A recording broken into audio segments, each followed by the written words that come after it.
Pasca terbebas dari COVID-19 beberapa waktu lalu membuat Ray Embayang dan Dinda Hau lega.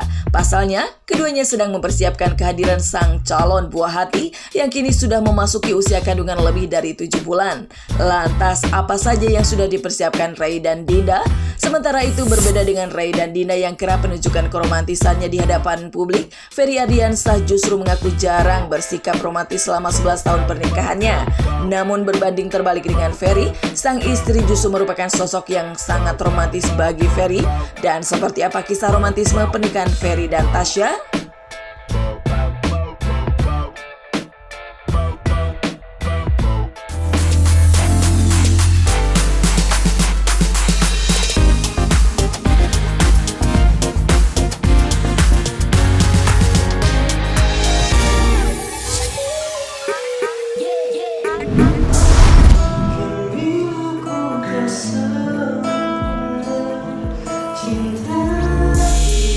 Sempat dinyatakan positif COVID-19 dan mengumumkannya ke hadapan publik pada 22 Maret 2021 lalu, kini pasangan selebriti Ray Embayang dan Dinda Hau bisa merasa lega dan tenang usai dinyatakan negatif dari virus yang melanda Indonesia sejak Maret 2020 lalu tersebut.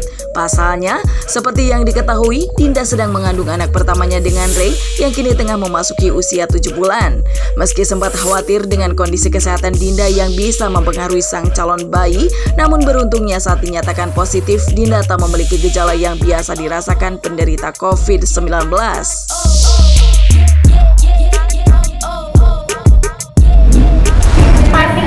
Panik pun juga nggak panik emang waktu itu pas aku di swab CT-nya lumayan tinggi pertama, terus kayak aku langsung konsultasi langsung sama dokter ibu gitu deh.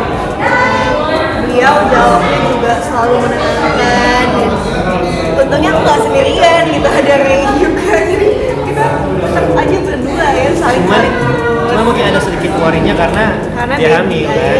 Cuman pas kita kontrol dokter juga bilang insya Allah sejauh ini kasus ibu hamil kena COVID, bayinya tuh alhamdulillah tetap aman. Ya, pasti kalau misalkan cemas sama kandungan itu pasti, tapi alhamdulillah dari dokter saya ngomong gak kok, tenang aja, alhamdulillah gak apa-apa, walaupun aku gak dikasih obat COVID-nya ya, jadi aku kebanyakan cuma minum vitamin aja. Yang penting ya jawabannya dokterku itu ya udah, yang penting jangan stres kata dia, itu yang bisa mengalahkan semuanya sih kata dia. Mungkin sedikit ngasih ini juga sharing buat teman-teman yang mungkin lagi hamil juga di luar ya. Sejauh ini katanya kalau untuk ibu hamil itu aman, COVID-nya nggak bakal kena ke bayinya. Cuman mungkin di saat dia kena COVID dan dia bergejala kayak dia demam, mungkin itu yang bakal ada efek ke bayinya. Jadi diusahain semoga kalau kena COVID harus lebih cepat obatnya tuh buat ngilangin gejalanya sih. Yang pasti kita tetap harus progres ya, kita tetap harus jaga, walaupun sebelumnya juga jaga terus, cuman tetap aja kena. Dan yang pastinya juga harus vitamin, makan, jangan sampai telat gitu. Dan apa lagi ya? Paling kita yang paling utama itu sih kayak vitamin tuh kita udah nggak putus, pokoknya minum aja terus karena emang imun itu paling utama sih. Karena misalnya kita imunnya turun, walaupun kita pakai masker berlapis-lapis, mungkin ya kalau misalnya kayak kita ke area yang zona merah, kita kan juga kerja kan, ya udah kena.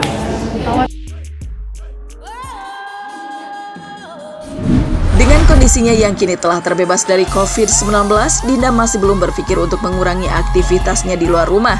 Sang suami pun rupanya turut mendukung artis kelahiran Palembang tersebut untuk tetap bekerja di masa kehamilannya.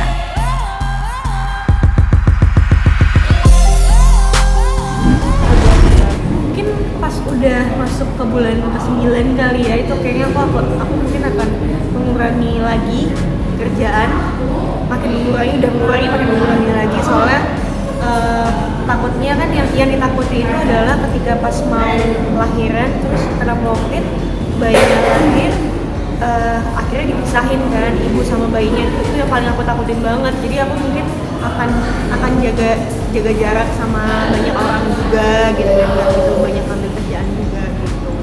Membatasi yang pasti aku apa-apa discuss sama dia, kayak dia juga sebelum kita terbiasa kerja, jadi emang orangnya udah kalau nggak kerja justru sakit gitu kan. Cuman aku balik ke dia, aku bilang ya udah kamu kerja semampunya, kalau misalnya kayak kamu nggak ada paksaan gitu kan, karena emang dia kerja karena dia seneng aja. Cuman kalau misalnya di saat nggak mampu atau misalnya kayak udah mulai ngerasa capek kamu berhenti gitu loh. Pokoknya kamu kerja bukan cari duitnya, cari senengnya aja kamu. Iya. Gitu. Dan bosen juga sih sebenarnya ya, jadi kayak aku pengen ada kegiatan gitu loh. Dan ya sejauh ini ya kegiatan dengan bekerja ini yang membuat aku malah happy gitu. Jadi Dia tuh ngeluh, kayak misalnya aku kerja nih, aku keluar rumah, pas pulang-pulang kan dia di rumah doang kan, pasti dia kayak aku juga pengen kerja dong, apa kayak gitu, pengen aktivitas itu, bosen di Gitu. rumah. Gitu.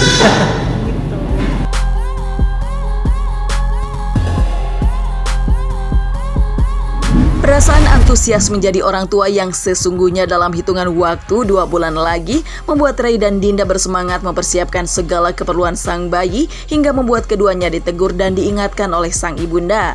Meski telah mengetahui jenis kelamin sang buah hati, namun rupanya pasangan yang menikah pada 10 Juli 2020 lalu tersebut masih belum bisa memutuskan nama yang tepat untuk sang calon buah hati. Dan mengaku telah melewati masa ngidamnya, Dinda saat ini justru sedang sangat suka mengunyah es batu. Itu balik lagi persiapan, aku selalu bilang ke yang lainnya, mental terutama. Karena guna apa kita nyiapin barang-barang, baju semuanya kalau mental kita nggak siap ya. Jadi mental yang pasti, yang selebihnya mungkin persiapan kayak baju ataupun misalnya kayak pasti nanya ke orang tua, karena kan yang paling dekat sama kita tuh orang tua kan, pernah ngurusin kita, nanya gimana rasanya kalau misalnya jadi seorang ayah seperti apa, dan yang pasti berusaha lebih bijak dalam melakukan apapun, karena takutnya bakal jadi contoh buat anak. 80 kali ya saya. Cuman kayak baby boxnya Baby. Udah justru cuma belum dikeluarin aja. dipajang aja. Belum dipajang karena lagi diberesin dulu kan kamarnya. Alhamdulillah kita udah lengkap sih, lengkap. Cuman kemarin tuh kita karena mungkin anak pertama, pesen baju bayi gitu, akhirnya ditegur sama mama gitu. Tahu gak sih, anak tuh 3 bulan, 6 bulan tuh nggak berasa, jadi baju nggak bakal pakai, mending dibatasin aja. Jangan terlalu banyak. Jangan terlalu banyak gitu. Mungkin karena begitu excited kali ya. Excited Banget sih. Sudah ketahuan. Sudah ketahuan, cuman kita belum belum mau publish kan. 60% paling. Masih ada perubahan, kira-kira nomor tengahnya kepanjangan ya, kurang ini. Sebenarnya syarat pastinya enggak, kita udah discuss sih apapun Discuss, itu. kita apapun discuss. Yang pasti kita pengen anaknya tuh nama artinya tuh baik buat dia sendiri kayak gitu. Sekalian doa kan. Doa. Pasti. Betul. Nggak Ngidam memperhati. mesti udah lewat ya. Udah Paling ke es batu. Oh, dia sekarang lagi ngunyah es batu terus. lagi Ngunyah es pengen batu banget terus bawaannya yang dingin-dingin gitu. es krim kayak gitu-gitu ya. Tapi es krim juga karena kata dokter nggak boleh terlalu banyak, jadinya Takutnya bayinya jadi gendut terus agak susah dia ini. pengennya kan normal kan, tapi ya sedikasinya Allah aja, nanti gimana ya nggak sih? Mau normal atau sesar, semoga lancar. Semoga lancar dan sehat.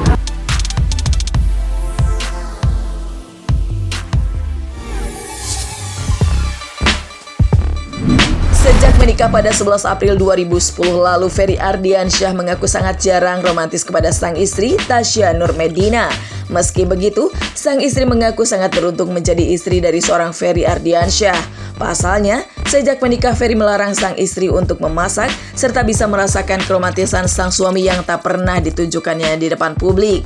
Dan seolah saling melengkapi, sikap yang dimiliki Ferry tersebut justru berbalik dengan sang istri. Meski keduanya menikah tanpa menjalani proses pacaran sebelumnya, namun Tasya yang merupakan sosok romantis tak pernah segan menunjukkan keromantisannya tersebut terhadap sang suami.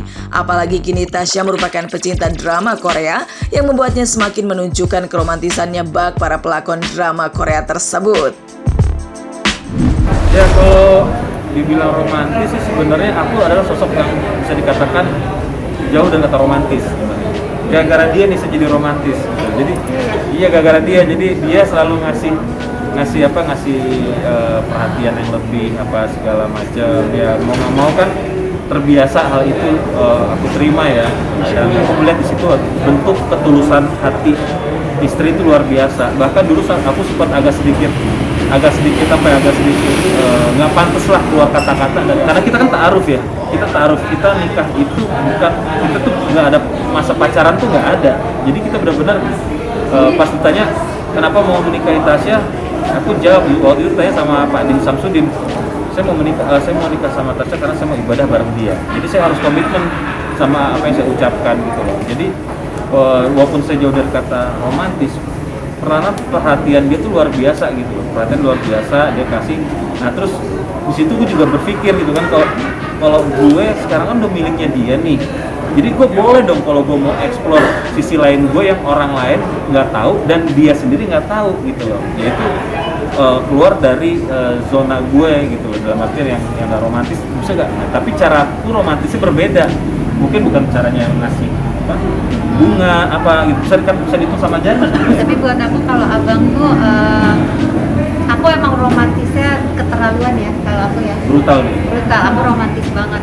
Jadi kayak abang ulang tahun terus aku bisa bikinin kasih kado, tapi yang kayak ada di kotak kecil ada banyak kotaknya, terus nanti dia nemu kotak yang satu, dia bilang kayak aku nanti tulis kayak aku ada di satu tempat, itu di rumah doang lah, aku ada di satu tempat yang kamu sering dudukin, kamu sering ini, nanti pindah lagi abang, nanti di situ nemu lagi, nanti baru, tapi tiap itu misalnya ada apa, terus aku misalnya kayak abang ulang tahun, misalnya aku cuma ya pokoknya kayak aku udah kasih kado terus aku kasih lagi malamnya, atau misalnya nggak harus begitu, kayak cuman bilang I love you setiap saat gitu, karena buat aku iya, jadi aku tuh kadang-kadang justru aku kadang kalau sekarang ini nih semakin kesini kalau deket abang kayak I love you-nya kayak ya gitu, tapi kalau abang lagi kerja yang harus tinggalin aku tuh kayak tiap menit kayak misalnya bahkan cuman I love you gitu deh, love you tuh I love you gitu, jadi kayak aku tuh romantisnya keterlaluan, apalagi sekarang pecinta drakor yang lebih mengimajinasi romantisnya luar biasa banget. Pengaruhnya tuh gara-gara drakor itu. Iya romantis banget, jadi kayak dapat abang tuh, tapi buat aku romantis aja adalah kayak jarang nih ada suami yang tidak memperbolehkan istrinya masak, bener nggak? Ya kan? Aku tidak diperbolehkan masak sama sekali. Jadi aku masuk dapur diikutin dari belakang kayak saya nggak usah masak, nanti mau bazir nggak kemakan ya gitu. Jadi kayak aku nggak boleh masak. Halus ya? Halus, tapi kan nyelesep terus langsung nggak ini, terus misalnya kayak bangun tidur, misalnya sebelum tidur malam kayak besok pagi mau sarapan apa, misalnya aku bilang aku mau apa, itu aku nggak akan dibangunin pagi, nanti dibanguninnya kalau yang udah ada makanan nih kita makan bareng-bareng. Jadi buat aku bentuk romantisnya abang itu ya kayak gitu. Terus dulu dia nggak suka kayak gue tiap pergi kemana-mana gue nggak suka tuh kayak harus ngabarin ngapain gitu. Justru aku keluar rumah kayak yang aku pergi, yang aku pindah tempat, yang aku kesini. Nah sekarang itu kebalik. Aku pergi kadang suka nggak pamit, tapi dia tahu aku udah jalan. Tapi abang tiap pergi dan pindah tempat dia pasti pergi siang ini. Jadi memang ngerubah seseorang itu nggak bisa kayak sebegitu. Nah aku bersyukur apa yang udah abang lakuin. Ya, walaupun dia nggak izin, gue bisa ngeliat di Instastory dia kan, oh udah pindah di sini deh. Ya, berarti kan perhatiannya dia memperhatikan di story. Menjalani Ramadan di tahun ke-11 pernikahannya, Ferry mengungkapkan jika sang istri telah memiliki banyak perubahan yang jauh lebih baik dari sebelumnya dalam hal beribadah. Tasya rupanya sedang menanamkan di dalam dirinya untuk mulai melakukan tadarus Al-Quran 1 hari 1 juz yang nantinya akan terus menjadi tradisi yang dilakukannya setiap bulan Ramadan. Aku malah sekarang nih,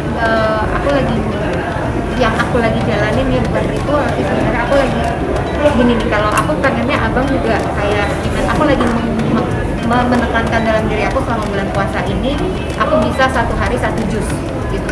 Dulu kayaknya nggak pernah kepikiran untuk seperti itu, tapi aku tidak menyuruh abang untuk yang coba yuk gini, aku mau coba jalan itu sendiri tanpa aku ngasih lihat yang aku ngaji loh gini, enggak gitu. Dan aku pengennya orang kalau misalnya melihat dan abang ngelihat kayak oh ya udah deh nanti si Tasya ini ya ini, jadi aku maunya kalau mengajak orang bukan kayak menyuruh, tapi pada akhirnya harus kasih nilai yang begini, dan aku pengennya ini menjadi tradisi depannya ya. Iya, jadi bisa perkembangannya sangat signifikan gitu. Aku sih terus terang di Ramadan tahun ini aku melihat peningkatan kualitas dia sebagai istri ya, insya Allah istiqomahnya semakin luar biasa gitu. Dan aku selalu bilang, ingat loh kamu udah haji, kamu harus begini. Cukup sampai situ aku ngomong, biar dia sendiri berpikir apa yang harus dilakukan. Dan alhamdulillah perkembangan itu ada gitu loh.